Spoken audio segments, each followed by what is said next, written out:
Prime Minister has blamed the Palestinians for the Holocaust. Your former foreign minister threatened to behead. Ja, ek het lanklaas gepraat oor die Joodse staat en die volksmoord wat plaasvind in die Midde-Ooste. Reg.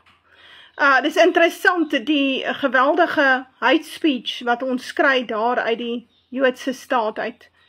Interessant, ons kry hate speech hier, ook vanuit die regering uit. Julius Malema is voor in die koor wanneer dit by hate speech kom.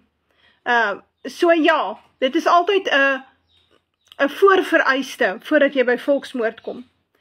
Maar wat ek dink wat belangrik is, wat ons moet onthou, ons is op pad na 'n tweede 1967 situasie in die Midde-Ooste, waar ons sal sien dat die Jode dan hulle Arabiese bure aanval, heel moontlik Egipte en Sirië, en dit sal die oorlog in die Midde-Ooste eskaleer. Ek sien nie op hierdie stadium enige vrede wat sal kom vir die Midde-Ooste nie. Wat ons nou het is 'n wapenstilstand. En dit is ook tydelik, want die Jode is op pad daarna om groot dele van die Midde-Ooste in te palm. Hulle is besig met 'n land grab. Ons gaan sien dat hulle ook die Suezkanaal vat. Soos wat hulle hom gevat het in 1956. So ons gaan dit weer sien, reg. Maar hulle wil meer vat. Hulle wil Libanon hê, en Jordanië, en die Sinai woestyn, en 'n deel van Sirië en 'n deel van Irak. Ons noem dit die Greater Israel Plan.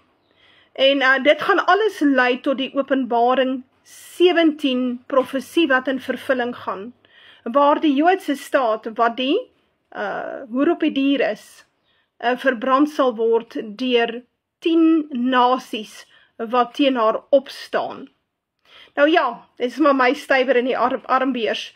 Kom ons kyk uit, daai in die oorlog, hierdie Midde-Oosterse oorlog, wat iets soortgelyk gaan wees in 1967, sal gepaard gaan met groot onluste in Spanje.